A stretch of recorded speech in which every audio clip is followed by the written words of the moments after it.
Perintah Kaisar Naga. Audiobook, novel silat. Episode 472.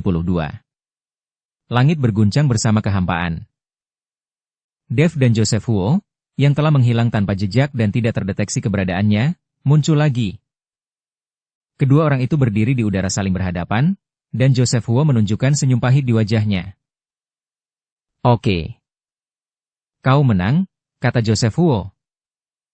Aduh, aku bisa saja menghancurkanmu sampai mati, tapi tubuh ini tidak sanggup menahannya. Dev menyeringai. Joseph Huo juga tersenyum. Dia sudah tahu saat ini bahwa Dev di depannya bukan lagi Dev sendiri, tetapi telah dirasuki oleh makhluk yang sangat kuat.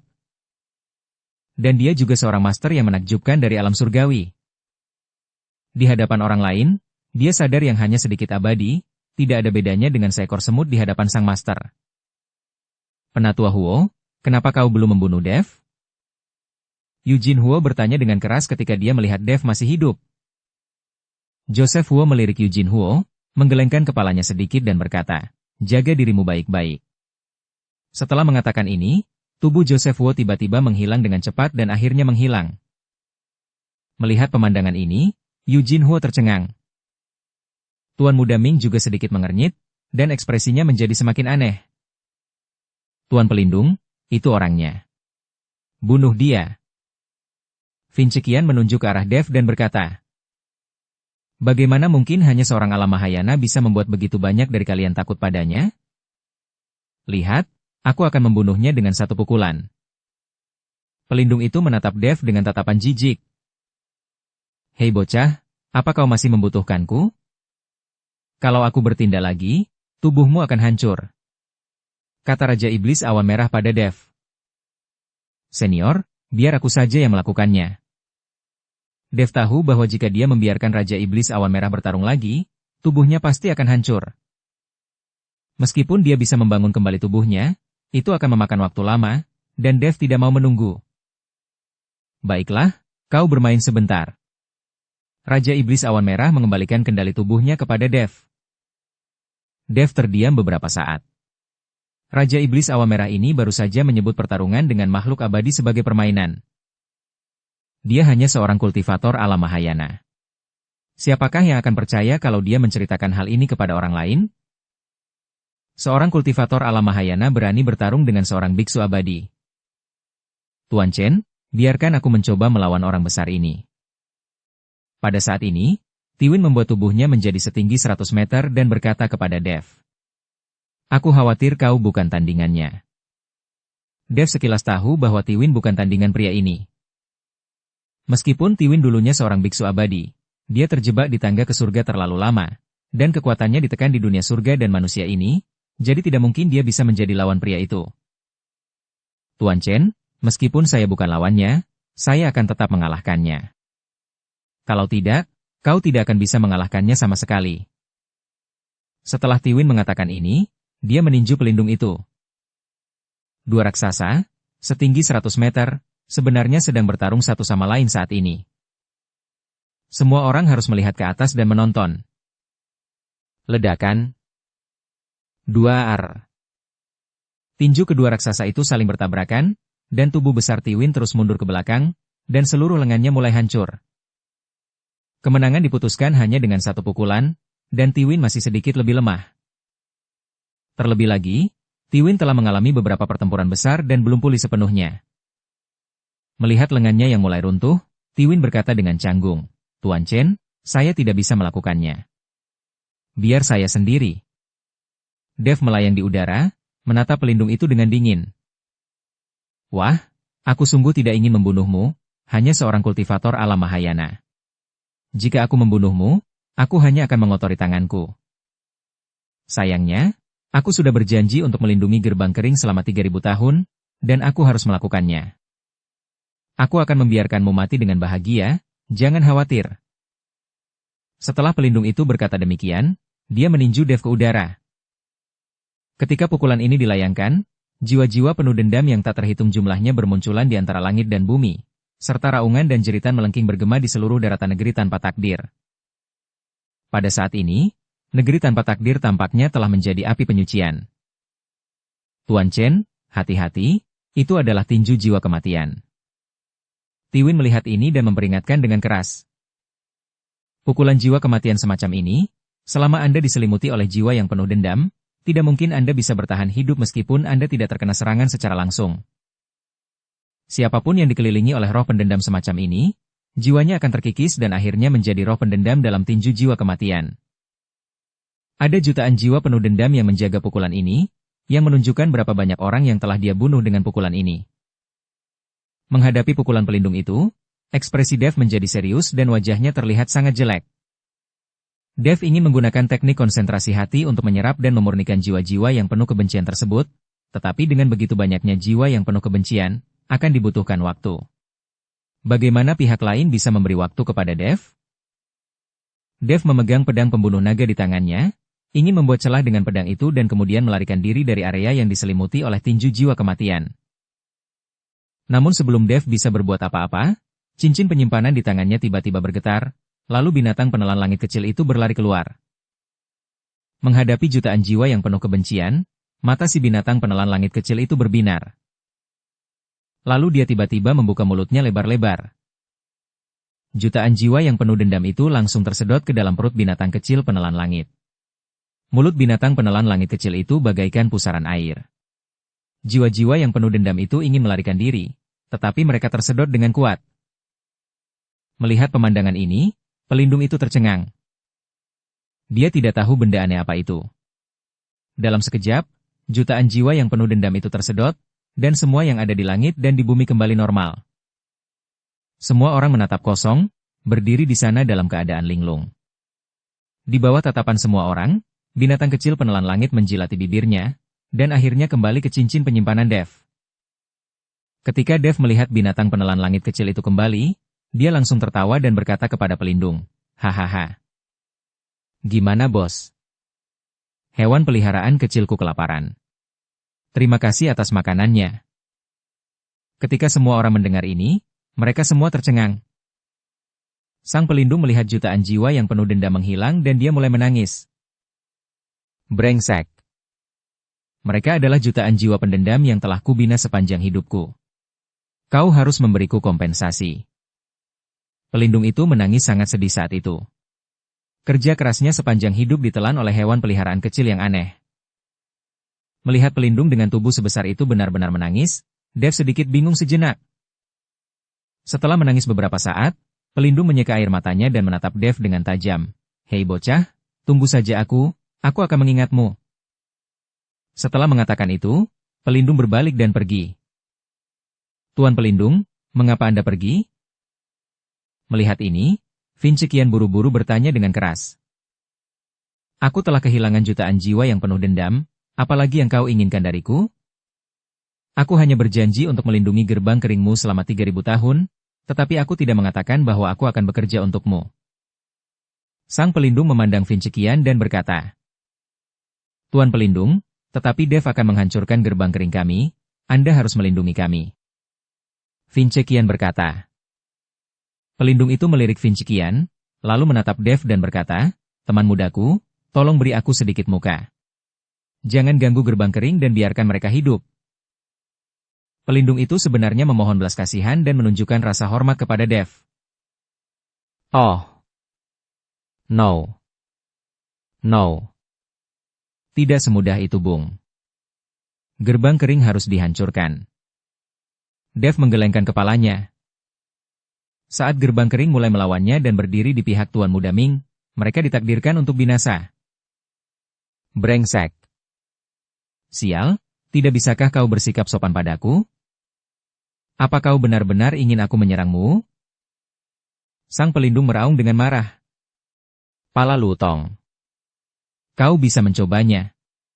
Dev tampak tenang dan tidak takut sama sekali.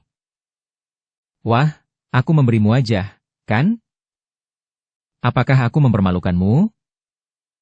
Wajah pelindung itu berubah dingin dan kemudian dia melayangkan pukulan.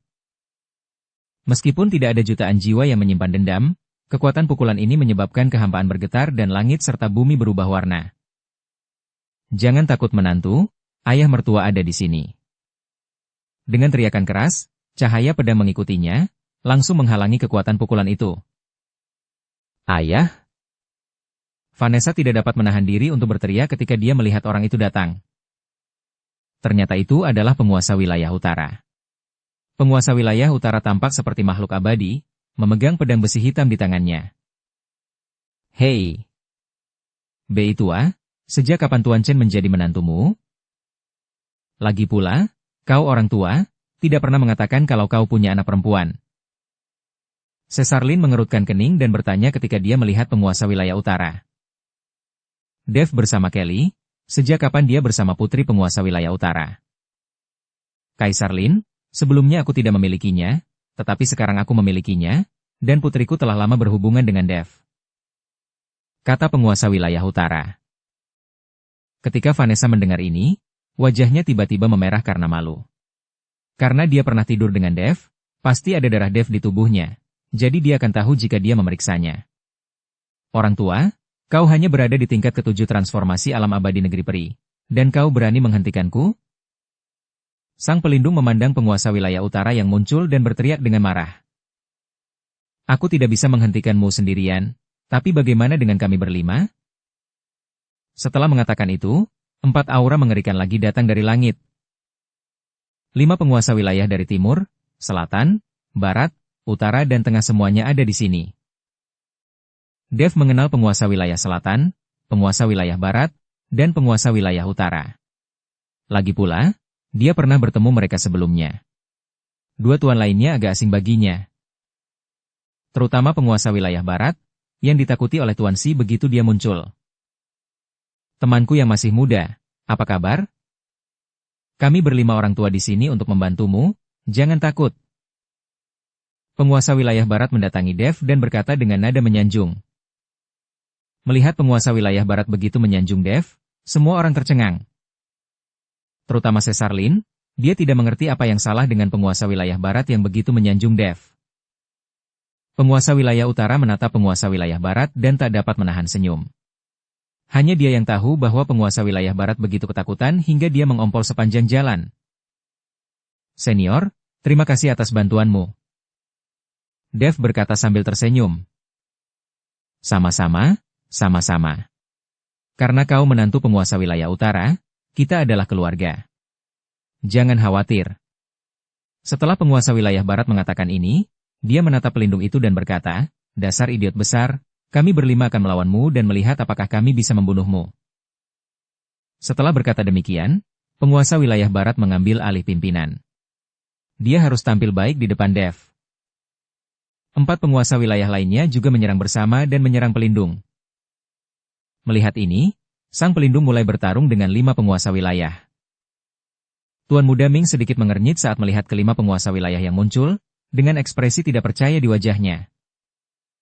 Dia tidak mengerti mengapa kelima orang tua ini, yang selama bertahun-tahun tidak peduli dengan urusan duniawi, tiba-tiba muncul untuk membantu Dev. Mungkinkah ada orang kuat tertentu di balik Dev yang ingin didekati oleh kelima orang tua ini? Apakah kau masih punya orang lain? Aku bisa menunggumu memanggil seseorang lagi. Dev menatap Tuan Muda Ming dan bertanya dengan sombong. Wajah Tuan Muda Ming tampak sangat jelek dari makan kotoran babi. Dia tidak pernah membiarkan orang lain lebih sombong daripada dirinya, tetapi sekarang Dev benar-benar sombong di depannya.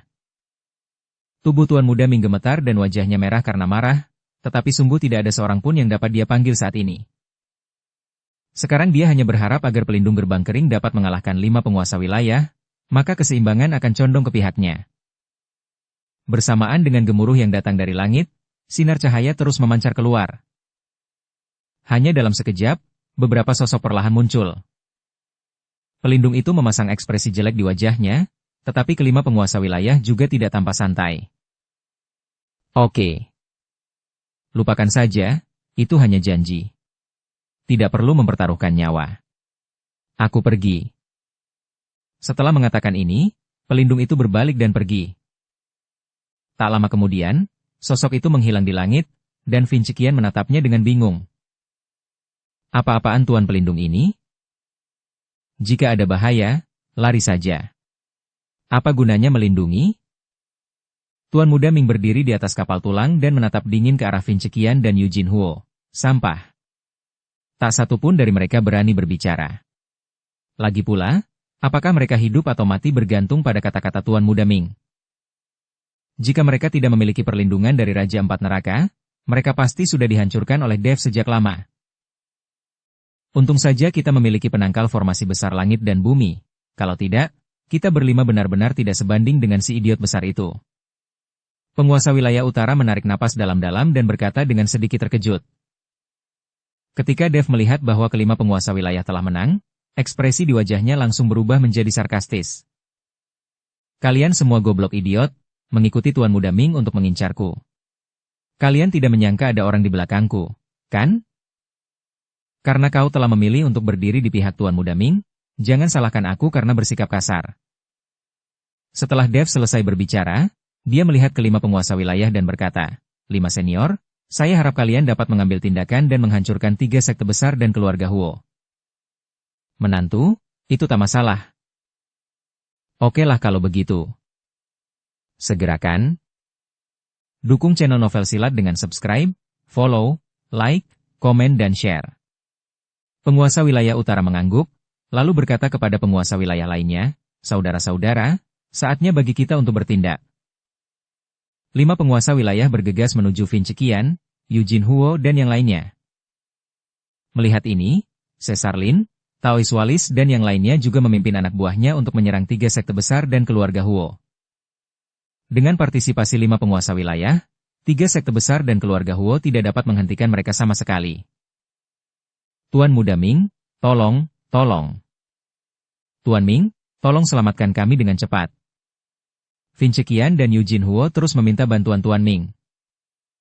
Tetapi Tuan Muda Ming tidak bergerak sama sekali, dan sudah jelas bahwa dia tidak berniat membantu. Pada saat ini, Eugene Huo sangat menyesalinya.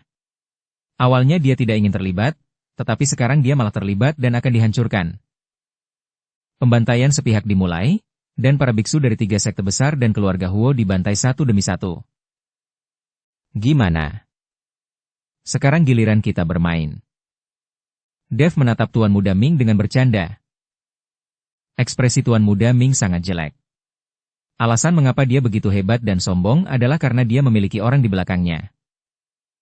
Hantu berambut merah, dan keempat hantu tua itu adalah asal kepercayaan dirinya. Tetapi saat ini, tidak ada seorang pun yang tersedia di sekitar Tuan Muda Ming. Jika kita bertarung sendirian, kau bukan tandinganku. Tuan Muda Ming memandang Dev dan berkata. Artinya sangat jelas, dia tidak ingin Dev meminta bantuan. Tetapi dia lupa bahwa dia baru saja meminta bantuan. Kau dihitung sebagai tanda centang. Anggap saja sebagai kail. Kata Dev, dan langsung menebas Tuan Muda Ming dengan pedangnya. Dev sudah muak dengan pria sok keren dan sok penting ini, dan cahaya pedang yang mengerikan melesat langsung ke arah Tuan Muda Ming. Wajah Tuan Ming langsung berubah. Ledakan. Blar. Saat cahaya pedang itu meledak, Tuan Muda Ming langsung terlempar ke belakang, dan kapal tulang di bawah kakinya berubah menjadi abu dalam sekejap. Namun sebelum Tuan Muda Ming bisa berhenti, cahaya pedang lainnya datang. Cahaya pedang itu sangat cepat dan bahkan lebih kuat. Ia muncul tanpa peringatan apapun, tidak memberi kesempatan kepada Tuan Muda Ming untuk bereaksi. Tuan Muda Ming merasa ngeri dan tiba-tiba mengepalkan tinjunya. Tubuhnya langsung dikelilingi aura pembunuh dan dia ingin menahan serangan itu. Ledakan. 2 Tuan Muda Ming terlempar lagi. Ledakan. Blar. Tuan Muda Ming terus-menerus terlempar. Di depan Dev, Tuan Muda Ming ini tidak memiliki sedikit pun kemampuan untuk melawan.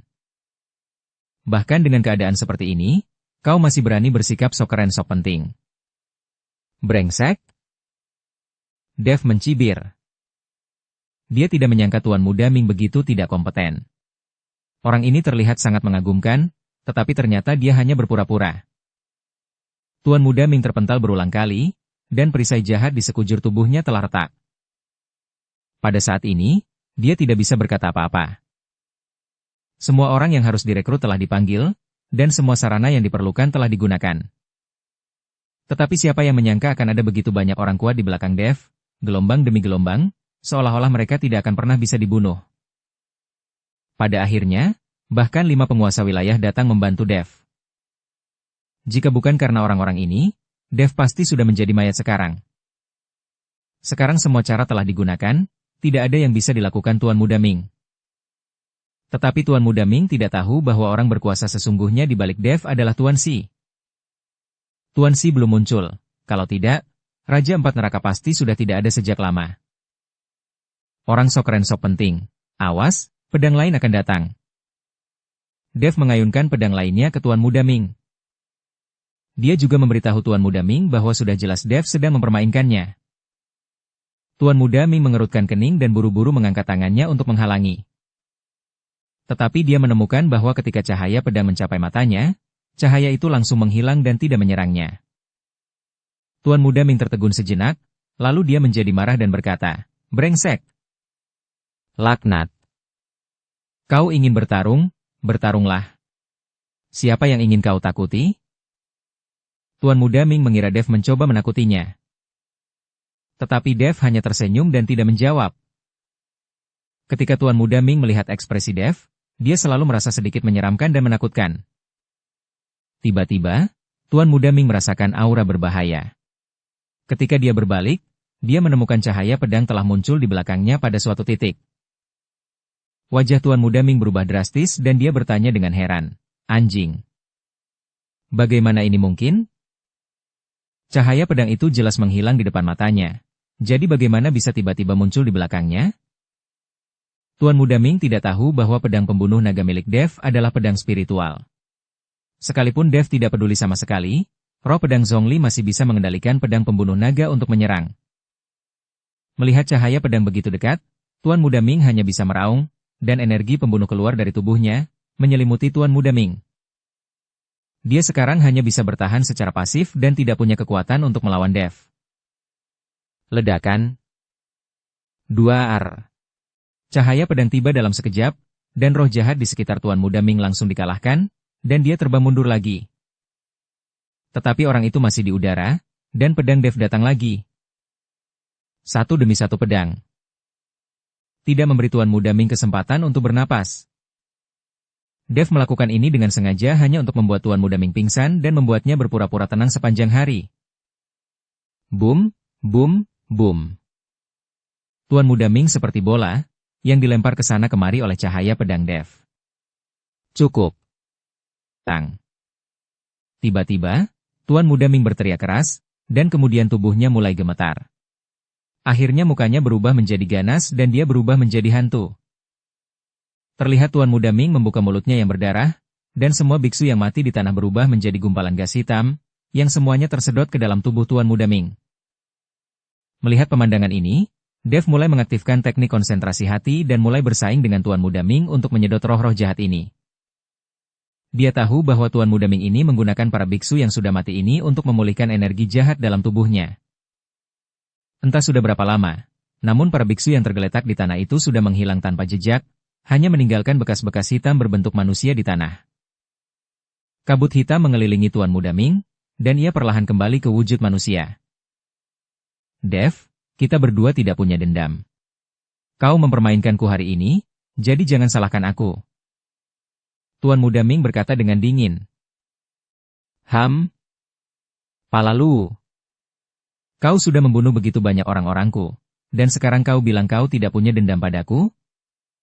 Dev mendengus dingin, hari ini, aku akan membunuhmu. Tuan Chen, kami datang. Pada saat ini, Kaisar Lin dan yang lainnya juga sudah datang. Mereka telah memusnahkan 3 sekte besar dan keluarga Huo. Pada saat ini, Caesar Lin, Taois Walis, Shrio, Tiwin, dan 5 penguasa wilayah, yang masing-masing adalah master, telah mengepung Tuan Muda Ming. Ketika Tuan Muda Ming melihat ini, keberanian dan semangat juangnya langsung lenyap. Dengan begitu banyak orang mengelilingi dan memukulinya, Tuan Muda Ming akan mati di sini, tidak peduli berapa banyak nyawa yang dimilikinya. Tubuh Tuan Muda Ming mulai gemetar, wajahnya penuh kepanikan, tidak ada sedikit pun kepura-puraan lagi. Bunuh dia. Meskipun tubuh Tuan Muda Ming gemetar dan dia berhenti menjadi sombong, Dev tidak punya niat untuk membiarkannya hidup. Mengikuti kata-kata Dev, semua orang perlahan berjalan menuju Tuan Muda Ming. Tekanan yang berasal dari orang-orang ini saja sudah cukup untuk membuat kaki Tuan Muda Ming gemetar dan dia mengompol di celana. Bunuh. Semua orang menyerang Tuan Muda Ming bersama-sama. Aura mengerikan itu pasti akan menghancurkan Tuan Muda Ming menjadi abu. Berhenti. Teriakan keras itu diikuti oleh kekuatan mengerikan yang menyerbu dan langsung memblokir serangan Caesar Lin dan yang lainnya. Dev dan yang lainnya segera mendongak dan mendapati seorang lelaki tua datang dengan cepat dari langit. Ayah, ayah. Melihat ini, Tuan Muda Ming menangis kegirangan. Pada saat ini, wajah semua orang berubah sangat jelek. Teon Ming, penguasa Raja Empat Neraka, telah tiba. Teon Ming menatap Dev dan yang lainnya, wajahnya sedikit marah dan berkata, "Begitu banyak orang menindas anakku, apakah kalian ingin mati?" Teon Ming tiba-tiba mengangkat tangannya dan menekannya dengan kuat. Ledakan. Blar. Duar. Seluruh sekte Tao runtuh di bawah pukulan ini, dan seluruh negeri tanpa takdir terikat oleh tekanan yang mengerikan. Banyak orang terjepit ke tanah dan tidak bisa bergerak sama sekali. Dev dan yang lainnya juga dipenuhi dengan keterkejutan. Mereka semua merasakan badan mereka seperti ditekan oleh ribuan gunung dan mereka melawan dengan sekuat tenaga.